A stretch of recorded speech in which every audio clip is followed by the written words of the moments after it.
bem-vinda, bem-vindo. Este é o programa Daqui para Frente. É uma alegria muito grande estar com você. E nossa pergunta, a gente sempre tem uma pergunta, tema, é: onde está a igreja evangélica?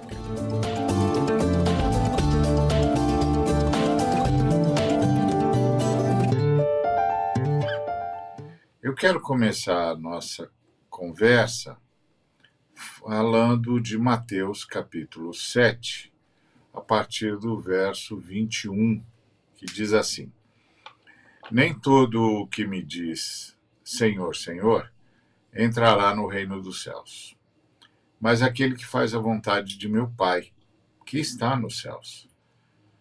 Muitos naquele dia hão de dizer-me: Senhor, Senhor, porventura não temos nós profetizado em teu nome, e em teu nome não expelimos demônios, e em teu nome não fizemos muitos milagres? Então lhes direi explicitamente: Nunca vos conheci. Apartai-vos de mim, os que praticais a iniquidade. Essa fala de Jesus é bastante contundente, concorda? Principalmente porque ele faz uma separação entre conhecê-lo e usar o poder dele. Olha que coisa interessante. Porque os interlocutores de Jesus, eles chegam dizendo: mas nós não fizemos muitos milagres? Nós não soubemos usar o seu poder? Nós não, em teu nome, nós não profetizamos? Nós não expelimos demônios? Nós não fizemos muitos milagres? E Jesus não diz que eles não fizeram. Jesus não diz: vocês estão mentindo, não, vocês não fizeram nada disso. Não. Jesus não os contesta, Jesus não os acusa de perjúrio, não. Jesus diz: olha, nem todo que diz Senhor, Senhor vai entrar no reino dos céus, mas quem faz a vontade de Deus. Então, deixa eu dizer explicitamente para vocês. Apesar de todos os milagres que vocês dizem ter feito, apesar de todas as profecias que vocês dizem ter proferido, apesar de todos os milagres, de todos os demônios que vocês dizem ter expulso, deixa eu dizer-lhes explicitamente: nunca conheci vocês. Nunca. Vocês praticam a iniquidade. Então, apartem-se de mim. Fiquem longe de mim, vocês que praticam a iniquidade. Como eu disse, essa é uma fala muito forte. Puxa. Primeiro porque faz uma separação impressionante entre o poder que há no nome de Jesus e ser conhecido por Jesus. Profundo esse negócio, hein? Quer dizer, alguém pode, em nome de Jesus, dar uma ordem, em nome de Jesus, fazer uma profecia ou falar uma profecia, em nome de Jesus, operar prodígios, mas não necessariamente é conhecido por Jesus. Ou seja, o nome de Jesus é quase autônomo, né? Porque o nome de Jesus é o nome que foi dado a Jesus por ter vencido na cruz e na ressurreição. O apóstolo Paulo diz isso lá em Filipenses, capítulo 2, a partir do versículo 5, tende em vós o mesmo sentimento que houve em Cristo Jesus, que, sendo Deus, não julgou por usurpação ou não se apegou ao fato de ser Deus, mas a si mesmo se esvaziou, assumindo a forma de servo, e sendo achado em figura humana, a si mesmo se humilhou, sendo obediente até a morte e morte de cruz.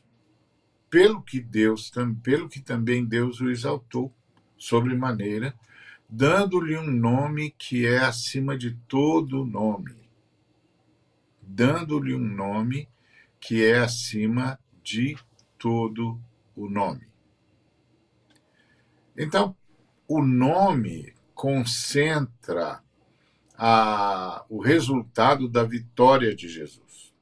Então, tudo indica, a partir desse texto, que uma pessoa pode invocar o nome de Jesus e operar em nome de Jesus ordens, principalmente em questões de natureza de embate espiritual. Mas que isso não significa que a pessoa conhece Jesus. Conhece o poder do nome de Jesus, pode até conhecer o poder do nome de Jesus, mas não tem, de fato, comunhão com Jesus. E portanto, o que distingue essas pessoas que usam aparentemente bem o nome de Jesus de serem ou não pessoas íntimas de Jesus são as suas práticas. Olha que interessante. Então, se a pessoa pratica a iniquidade, a injustiça, não importa quantas coisas ela diga ter realizado em nome de Jesus, Jesus não a conhece. Jesus não a conhece. Jesus não a reconhece. O versículo 23 é fortíssimo. Então, lhes direi explicitamente: nunca vos conheci. Apartai-vos de mim, os que praticais a iniquidade. Então, qual é a marca destes e destas que não são reconhecidos por Jesus? A prática da iniquidade. E aí, cabe de novo a nossa pergunta: onde anda a igreja evangélica? Ultimamente, a igreja evangélica vem sendo mencionada em situações bastante constrangedoras. Por exemplo, recentemente mencionada na CPI da pandemia, como participante de um conluio, de um arranjo de superfaturamento na compra de vacinas. Aparece lá um reverendo, citado pelo policial em questão que foi depor na CPI, e que o reverendo já tinha lhe dado todas as coordenadas, e que o reverendo já tinha trazido as informações, e que, inclusive, o reverendo vai aparecer num áudio, e o nosso amigo cabo da PM vai, inclusive, ter um áudio onde a própria esposa do presidente, que é evangélica, também é citada. Então, onde anda a igreja evangélica? A igreja evangélica também está sendo citada na escolha do próximo ministro do STF. O ministro do STF era da AGU, primariamente, da Advocacia Geral da União, depois se tornou ministro da Justiça e chamou o presidente de profeta, e foi acusado de usar o Ministério da Justiça para perseguir adversários do presidente. E depois voltou para a AGU, e agora é mencionado como o indicado para assumir o ministério o cargo vago no STF, de modo que ele é uma pessoa certamente capacitada para isso, não é essa a questão, mas ele é acusado de ter praticado a iniquidade. Então, onde anda a igreja evangélica? William, onde anda a igreja evangélica? Olá, Ari. Olá a todas e todos que nos acompanham aqui Ari, que pergunta. Meu Deus do céu. Por onde anda a igreja evangélica? Graças a Deus nós temos as Sagradas Escrituras, que serve para a gente como uma bússola, também como um gabarito. A Bíblia nos serve como um gabarito para sabermos onde andamos, por onde caminhamos, e para que possamos, então, nos avaliar, fazer uma avaliação para saber que caminho estamos andando. Será que estamos andando nos caminhos estreitos, os caminhos de Cristo, ou andamos por outros caminhos? Por exemplo, o apóstolo João vai dizer que se nós somos motivados pelo ódio, nós estamos andando em caminhos de trevas.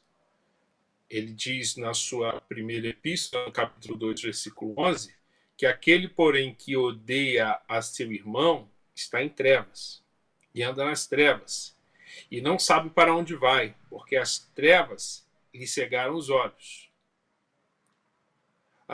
Jesus vai afirmar para a gente que se nós andamos com um pensamento especificamente que tem um pensamento apenas, um olhar apenas para si, um olhar que não é um olhar que nós conseguimos enxergar as outras pessoas, não é um olhar comunitário, nós também estamos andando em trevas. Ele vai dizer que os nossos olhos são olhos maus. Todo o nosso corpo, então, passa a ser trevas. É Mateus capítulo 6, a partir lá do versículo 22. Se nós formos para o Salmo 1, que vai questionar a gente, vai, aliás, trazer essa orientação. Se nós estamos andando segundo o conselho dos ímpios, segundo o caminho dos pecadores, na roda dos escarnecedores, então as Sagradas Escrituras vão mostrando, vão nos dando uma direção e serve para nós um gabarito para saber por onde nós estamos andando. E diante de tudo que nós estamos enxergando, o que nos parece é que, infelizmente, a expressão não é outra senão a que o apóstolo João trouxe. A igreja está andando nas trevas, porque ela está sendo movida pelo ódio, e essa motivação se dá porque ela está buscando seus próprios interesses. Ao invés de ter um olhar coletivo, existem pessoas que estão em lideranças denominacionais que estão buscando seus próprios interesses. E isso faz com que essas denominações evangélicas venham se comportar de tal forma que andem em trevas, pois olham apenas para si e são movidas pelo ódio. Pelo ódio. E o texto que você nos trouxe, Ari, deixa claro que se nós vamos buscar uma maneira da gente saber quem, no bom português, claro, numa palavra bem pentecostal, quem é de Deus ou não, é pelo fruto. E nós sabemos que o fruto chama-se amor. Tem os seus gomos, mas o nome do fruto a Bíblia chama de amor. E é essa que é a questão.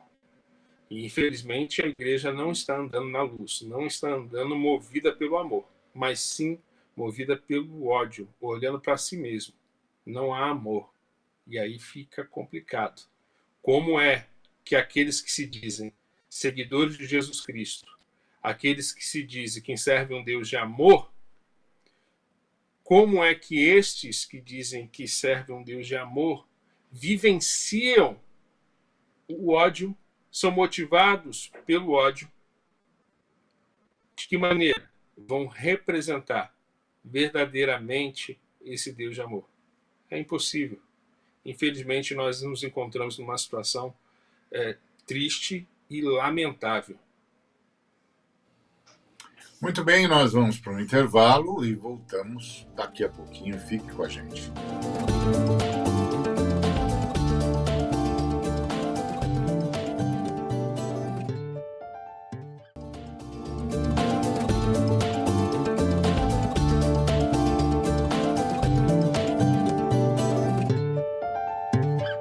Olá, estamos de volta. Obrigado por ter ficado conosco.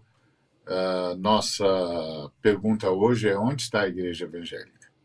E a gente começou no primeiro bloco chamando a atenção para o fato de que a igreja evangélica voltou para as manchetes, e voltou para as manchetes em duas situações interessantíssimas.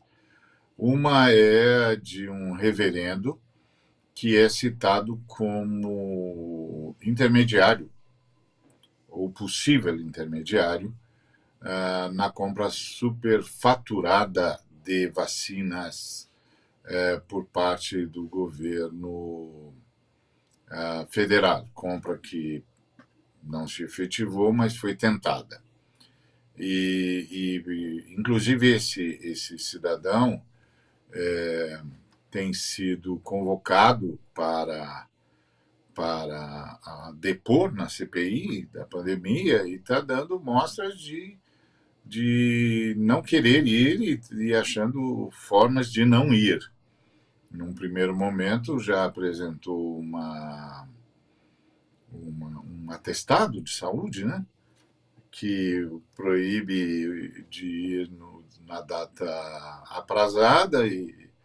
Então, não sei como é que a CPI vai agir, quanto tempo ele vai poder se recusar e que poder a CPI tem para convocá-lo e intimá-lo mesmo. Não só convocá-lo, esse a gente sabe que tem, mas intimá-lo a vir sob pena de punição legal. Não sei. Imagino que tenha, mas de fato não sei. Agora, o fato é, ele foi citado, e foi citado de uma forma bastante suspeita, e a CPI convocando não faz mais do que o necessário. Afinal de contas, o reverendo foi citado. E é interessante que o Boletim Bereia, não sei se você conhece o Boletim Bereia. O Boletim Bereia é um coletivo de jornalistas e sociólogos cristãos, e que nasceu com o objetivo de desmascarar as fake news feitas ou produzidas ou divulgadas por instituições ou grupos que se dizem evangélicos, e apresentadas, então, com o objetivo de influenciar a percepção das pessoas. Então, o coletivo Bereia, que é um grupo de jornalistas, inclusive a Magali Cunha, uma jornalista extremamente respeitada, professora na área, é uma das integrantes desse coletivo Bereia. Elas, então, produzem um boletim que é o fruto das investigações que fazem para checar se aquela informação dada por sites evangélicos ou por personalidades evangélicas, etc., condiz ou não com a verdade. Não é? E usa o termo Bereia porque os bereanos foram elogiados pelo apóstolo Paulo por serem aqueles que ficavam a conferir nas escrituras tudo o que ele estava falando. Então, o coletivo Bereia faz isso. E o coletivo Bereia foi atrás do reverendo, tentar saber, afinal de contas, quem é o reverendo e por que ele entrou nesse conluio aí, ou nesse aparente conluio. E o coletivo Bereia identificou a existência do reverendo, em primeiro lugar, identificou que o reverendo, portanto, não só existe, mas ele tem conexões com o mundo evangélico. Entretanto, não conseguiu saber mais coisa nenhuma com certeza, com assertividade. não conseguiu saber muito sobre ele, muito sobre sua formação, ou muito sobre seu ministério, ou muito sobre seu pastoreio. Parece que o coletivo Bereia identificou uma área meio difusa, nebulosa, em torno do chamado reverendo, ou do citado como reverendo. E tudo isso, obviamente, coloca a igreja evangélica numa situação desconfortável. Desconfortável. Tanto isso quanto um evangélico indicado ao STF, que já chega para o Senado com uma acusação de ter usado o ministério do qual foi encarregado para a prática da iniquidade. Além do que, vamos reconhecer, essa coisa de um ministro do STF terrivelmente evangélico é um atentado contra o Estado laico. O Brasil é um Estado laico. Então, a religião do candidato ou da candidata à vaga do Supremo não deveria sequer ser mencionada. Sequer ser mencionada.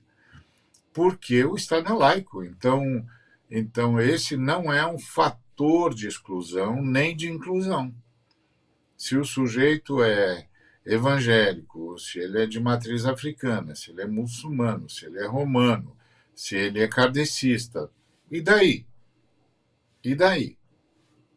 Isso não tem nada a ver com o cargo ao qual ele vai pleitear por indicação do presidente junto ao Senado Federal. Não devia ter nenhuma importância, sequer deveria ser assunto, sequer. Mas o presidente fez disso um assunto e fez disso um estigma. Um estigma. O presidente, ao fazer isso, ataca o Estado laico e transforma o Brasil numa nação dividida entre religiões, em que cada religião precisa ter um espaço para manter a paz. Há nações assim? Sem dúvida há, mas não é o caso do Brasil. Não é o caso do Brasil. O Brasil é um Estado laico. O Brasil não está em guerra religiosa, o Brasil não está dividido em sociedades religiosas ou em contingentes religiosos. O Brasil é a favor da liberdade de culto, a liberdade de culto é cláusula pétrea, e ninguém está sob ameaça, e o país não está em ebulição religiosa. Então, essa postura do presidente, ela apenas diz que o presidente está tentando ou pode estar tentando usar a igreja evangélica como curral eleitoral. E dar à igreja evangélica uma posição que a Constituição proíbe.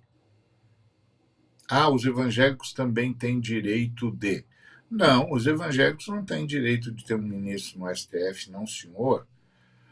O ministro ou a ministra no STF tem de ser escolhido segundo capacitação, por ser cidadão ou cidadão brasileiro, capacitado ou capacitada para a execução do que lhe for demandado pelo cargo que ocupará. É só isso. E sua religião, se ele tem religião, se ele não tem, se é ateu, se é à toa, se é ateia, não importa. Não importa, isso não deve sequer ser mencionado. Porque esse é um Estado laico. Então, onde anda a igreja evangélica, meu Deus do céu? A impressão que a gente tem é que a igreja evangélica está perdida nesse emaranhado de coisas. E sendo acionada em momentos absolutamente inadequados, e sendo acionada de tal maneira que isso só compromete a sua credibilidade. Então, William, como a gente trata uma coisa como essa? Ari, A primeira impressão que eu tenho é que, infelizmente, nós fomos seduzidos pela teologia, realmente teologia do domínio. Nós somos seduzidos e agora, essa teologia do domínio é aquela que prega a supremacia da fé cristã sobre os outros modos de vidas existentes numa sociedade. Em tratando de Brasil, né, é a tentativa de cristianizar o Brasil através da dominação política, impondo à cultura aquilo que a gente acredita, aquilo que o evangélico acredita, impor isso aos outros. E isso é aquilo que nós falamos no programa passado, é a tentativa de uma teocracia na estátua. Nós falamos no programa passado, o Ari trouxe Daniel capítulo 2, dizendo que da visão que Nabucodonosor teve a respeito da estátua, que simbolizava a história humana, que é uma história de impérios, que é uma história a partir de dominações. Um império, um rei que vai dominando o outro. E que o que adentra a história é a pedra que derruba, estraçalha e acaba com a estátua. E essa pedra é o reino de Deus, que vem, entra na história e começa a destruir essa ação, essa história humana que foi construída, e ela é um ídolo, porque ela é construída, a estátua que Nabucodonosor viu, ele é um ídolo, ou seja, é uma idolatria, é algo que foi construído na perspectiva humana, de viver independente de Deus. E agora há o reino de Deus, que é diferente da estátua. Não é um império, não é uma teocracia na estátua, mas é uma vida, um relacionamento, é um reino afetivo, é uma relação de amor. Não há uma imposição, mas sim uma relação de amor. É um convite. O evangelho é isso, o evangelho é a boa notícia desse reino de Deus. Uma imposição. Então, se nós, evangélicos, continuarmos a andar em trevas, ou seja, olhando para si mesmo, movido pelo ódio, vamos ser mais do mesmo. Vamos ser o sal que foi pisado. É o sal para ser pisado. Porque nós somos chamados para ser luz. Nós somos chamados para ser sal. É difícil. Se a gente continuar andando dessa forma, quem nós somos? Complicado ali. Tá? Estamos caminhando de uma forma bem complicada. Pois é, gente. Isso que o William disse é extremamente importante que a gente preste atenção. Isso vai afetar a nossa credibilidade, irmão, irmã. Vai afetar a nossa credibilidade. As pessoas vão começar a se dar conta ou a pensar que a nossa mensagem não tem relevância nenhuma, porque por detrás dela se encontra um desejo inconfessado de poder, de manipulação política partidária, política econômica, de imposição da fé cristã por meio do Estado. Isso é absolutamente proibitivo. Proibido. Isso aqui é um Estado laico. Então, aí você pode perguntar, mas vocês aí não gostariam de que tivesse um ministro ou uma ministra do STF que se confessasse evangélico? Ué, é claro que a gente gosta de que as pessoas se confessem evangélicas. Aliás, a gente quer que todo mundo possa crer como a gente, como os de outras religiões também querem. Mas a questão não é essa, a questão é, nós não queremos ninguém numa posição republicana por causa da sua religião, mesmo que seja a nossa. Ponto. Porque isso quebra o Estado laico.